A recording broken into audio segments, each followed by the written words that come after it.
जय हिंद दोस्तों, हमारे YouTube चैनल में आप सभी का स्वागत है। जब आप यूपीएससी सीएससी एग्जाम का फॉर्म फिल कर रहे होते हैं, नोटिफिकेशन देख रहे होते हैं, तो उसमें सर्विस की लिस्ट होती है। उस सर्विस में एक सर्विस है Indian postal service.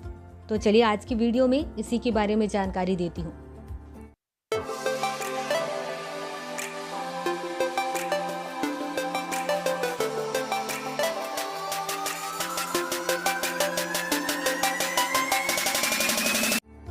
Indian postal service group A का सर्विस है। जब आप यूपीएससी सीएससी एग्जाम में इंटरव्यू के लिए फॉर्म फिल कर रहे होते हैं, तो उस टाइम पर आपसे सर्विस प्रेफरेंस पूछा जाता है।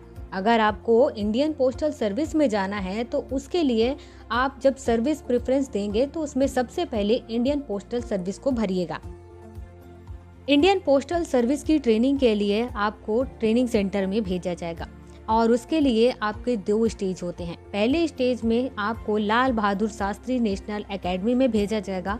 उसके बाद आपको सरदार वल्लभ भाई पटेल नेशनल पुलिस एकेडमी में भेजा जाएगा।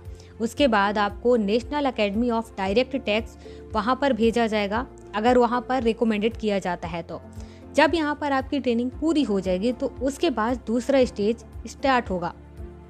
इसके बाद दूसरे स्टेज में आपको गाजियाबाद भेजा जाएगा। गाजियाबाद में Rafi Ahmed Kidwai National Postal Academy है, जहां पर आपकी ट्रेनिंग होगी। ट्रेनिंग सेंटर में ही आपको हॉस्टल दिया जाएगा। वहां पर सारी फैसिलिटीज अवेलेबल होते हैं। जैसे कि फैसिलिटीज में अगर मैं बात करूं कि TV set, geyser, AC, bedroom, फिर उसके बाद बाथरूम, स्लीपर और वॉशिंग मशीन, ड्रायर, आयरन, ये सारी फैसिलिटीज वहाँ पर अवेलेबल होते हैं। इसके बाद अगर आप वहाँ कपड़े खुद से नहीं धुलना चाहते हैं, तो वहाँ पर वॉशरमैन होता है। वहाँ के वॉशरमैन को आप अपने कपड़े दे सकते हैं, वो आयरन और साथ में कपड़े धुल करके वो देगा, लेकिन इसके लिए जो पेमेंट होगा वो आपको खुद करनी होगी। इसके बाद साफ सफाई की भी व्यवस्था बहुत अच्छी होती है। अगर आपके रूम में साफ सफाई नहीं हो पाई हुई है, तो आपके रूम का जो डुप्लीकेट चाबी होता है वो उनके पास होता है, तो आपको बताना होगा। उसके बाद वो लोग आकर के आपके रूम की सफाई कर देते हैं। तो इस टाइप की बहुत अच्छी फैसिलिटीज वहाँ दी जाती।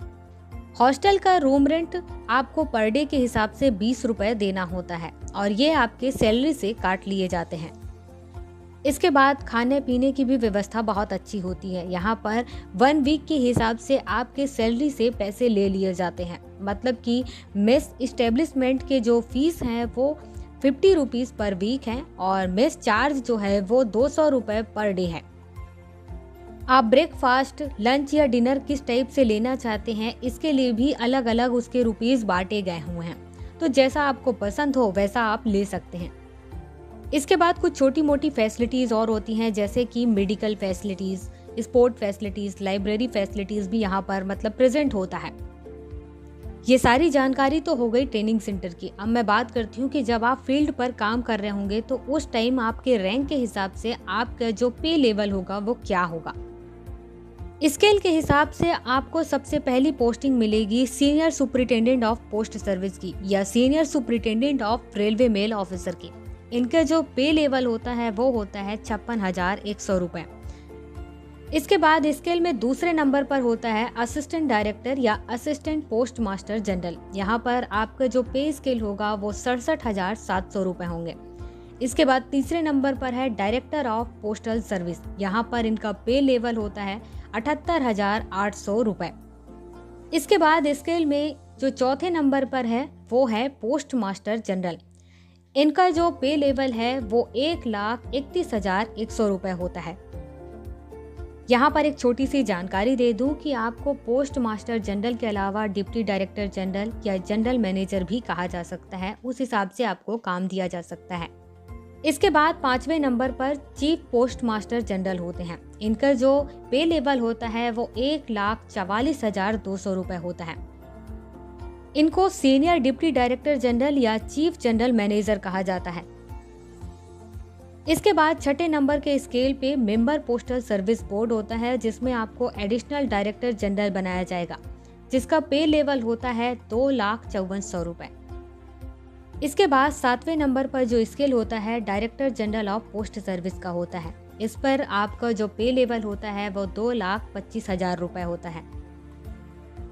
इसके बाद आपको पोस्टल सर्विस बोर्ड का सेक्रेटरी या चेयरपर्सन भी बनाया जा सकता है और इस टाइम पर आपके जो पे लेवल होगा वो 2,25,000 रुपए होगा। तो ये थी इंडियन पोस्टल सर्विस से रिलेटेड कुछ खास जानकारी। अगर आपको कुछ और जानकारी चाहिए तो प्लीज मुझे कमेंट बॉक्स में कमेंट करके बताएं।